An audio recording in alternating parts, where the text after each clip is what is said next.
નમસ્કાર, મારી Manjula Salani official YouTube ચેનલમાં આપ સૌનું હાર્દિક સ્વાગત છે. નમસ્કાર, આપની સાથે હું મંજુલા. ગુજરાતમાં આવા કેટલાય કિસ્સાઓ આવે છે કે જેમાં કેટલાય લોકોને ઠગી દેવામાં આવે છે. પછી તમે ખપ્પે તે વાત પૂછો કે ખપ્પે તે લોકોને કેટલી જગ્યાએ કેટલાય લોકોને ઠગી દેવામાં આવે છે. કેટલાય લોકો તો કેવી રીતે ફસાઈ જાય છે, ઘણા લોકોનું મૃત્યુ થઈ જાય છે. આવા કિસ્સાઓ આપણી સમક્ષ વારંવાર આવે છે. આવા કિસ્સાઓ આપણી સમક્ષ કેટલાય આવી ચૂક્યા છે ને હજુ પણ ચાલુ છે. આપણે જ્યાં જોઈએ ત્યાં લોકોને ઠગવાની વાતો જ ચાલી રહી છે. અત્યારે સંસારમાં બધું એવું થઈ ગયું છે કે જ્યાં જોયું ત્યાં ક્યાંય સત્ય જ નથી. હંમેશાની માટે બધા જ લોકો ઠગે છે. ત્યારે ભગવાનના રૂપમાં મનાતા એટલે કે ભગવાનનું બીજું રૂપ માનીએ તેવા ડોક્ટરો પણ હવે લોકોને ઠગવા માંડ્યા છે. આપણે અત્યારે જોઈએ છીએ કે ડોક્ટરોને આપણે ભગવાનના રૂપમાં માનીએ છીએ. જેવી રીતે ભગવાન આપણને સાજા કરે છે તેવી જ રીતે ડોક્ટરો પણ આપણને કેટલી બધી દવાઓ કરીને આપણને સાજા કરે છે.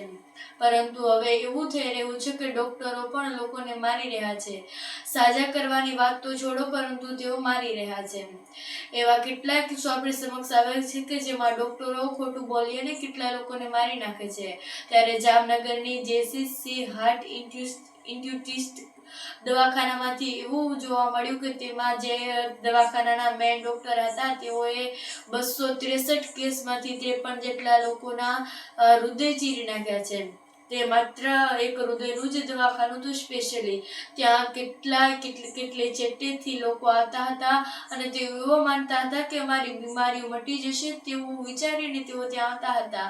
પરંતુ અહીંયા બીમારી મટાડવાની દવા નહીં, અહીંયા તમારી જિંદગીનો નાશ થવાની દવા મળતી હતી.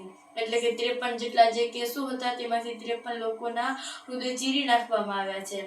તેમાંથી પછી આરોગ્ય મંત્રીની પ્રતિક્રિયા પણ સમક્ષ આવી છે અને તેમના જે સ્વજનો હતા 53 લોકોના તેમાંથી અમુક લોકોના જે સ્વજનો છે તેની પ્રતિક્રિયા પણ આપણી સમક્ષ આવી છે. જેમાં એક વ્યક્તિ હતા અને તેમના પિતાશ્રી 23 સપ્ટેમ્બરના દિવસે પોતે હૃદયનું ચેકઅપ કરાવવા માટે દવાખાને ગયા હતા. જ્યારે ચેકઅપ કરાવ્યું ત્યારે તેના પહેલા પણ તેમનું હૃદયના રિપોર્ટ બધા નોર્મલ હતા અને જ્યારે તેઓ ત્યાં ગયા તો ત્યાં ડોક્ટરે એવું કીધું કે તમારે આવી દવા કરાવવી પડશે. એટલે તેમણે કહ્યું કે હા. પછી તેમના દીકરા ત્યાં પહોંચ્યા અને તેમણે સાઇન કર્યા બાદ તેમની દવા ચાલુ થઈ અને 11:30 વાગે તેઓ દવાખાને ગયા હતા અને 12:30 વાગે તેઓનું મૃત્યુ થઈ ગયું. અને જ્યારે ખબર પડી તો તેમને કહેવામાં આવ્યું કે તેમનું હાર્ટ લો થઈ ગયું છે, તેમની BP લો થઈ ગઈ છે, તેમનું હૃદય બેસી જવાના કારણે તેમનું મૃત્યુ થઈ ગયું છે.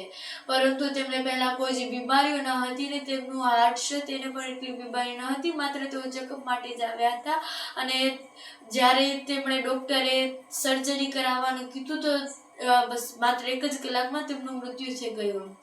ત્યાર પછી તે હોસ્પિટલના મેનેજરો છે, ત્યાં જે લોકો કામ કરે છે તેમની પ્રતિક્રિયાઓ પણ આવી છે. તેમણે કહ્યું કે આ જે ડોક્ટર હતા તેમની એમને કંઈ ખબર જ ન હતી. તેઓ શું કરી રહ્યા છે તેમને કાંઈ ખબર નથી. તેઓ જેવી રીતે કહે છે તેવી રીતે તેઓ દવાઓ આપે છે. દવાઓ આપીને દર્દીઓની સારવાર કરે છે. ભલે તેઓ સારવાર કરે છે પરંતુ તેમને એવી કોઈ ખબર નથી કે આ લોકોને આવી રીતે જાળમાં ફસાવવામાં આવે છે. ત્યાર પછી તેઓ ગાંધીનગર ગયા અને ગાંધીનગર ગયા પછી તેમને ધીરે ધીરે આ વાતની જાણ મળી. જાણ મળતા તેઓએ તંત્રને કહ્યું અને ત્યાર પછી આ વાતનો મોટો ખુલાસો થયો અને ખુલાસા અંગે તે ડોક્ટરને ધરપકડ કરી લેવામાં આવી છે.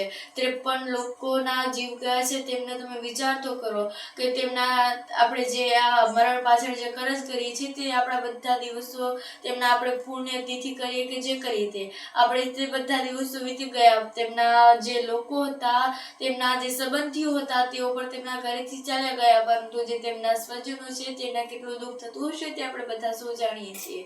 ડોક્ટરો પાસે આપણે જઈએ છીએ એવું માનીને કે ડોક્ટરો આપણને સાજા કરે છે, પરંતુ કેટલી વાર એવું થાય છે કે ડોક્ટરો સાજા કરવાના બદલે તેઓ આપણા જિંદગીના ક્ષણોને ક્યાં ખોઈ નાખે છે તે ખબર નથી પડતી.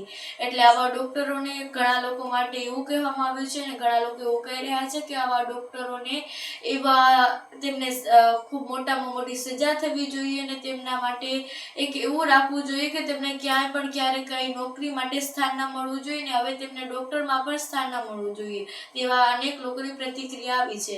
અને હા, આ સાચું જ છે કે આવા ડોક્ટરોને ક્યાંય સ્થાન ન મળવું જોઈએ ને બીજે ક્યાં પણ નોકરી ના મળવી જોઈએ.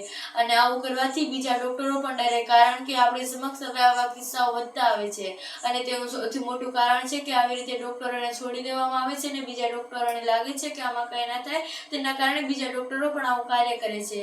એટલા માટે આ ડોક્ટરોને મોટામાં મોટી સજા થવી જોઈએ કે તેઓ બીજા લોકોને ખોટી રીતે કહી અને ખોટી રીતે પછી તેમને કંઈકનું કંઈક કહી અને તેમને મારી નાખવામાં આવે છે.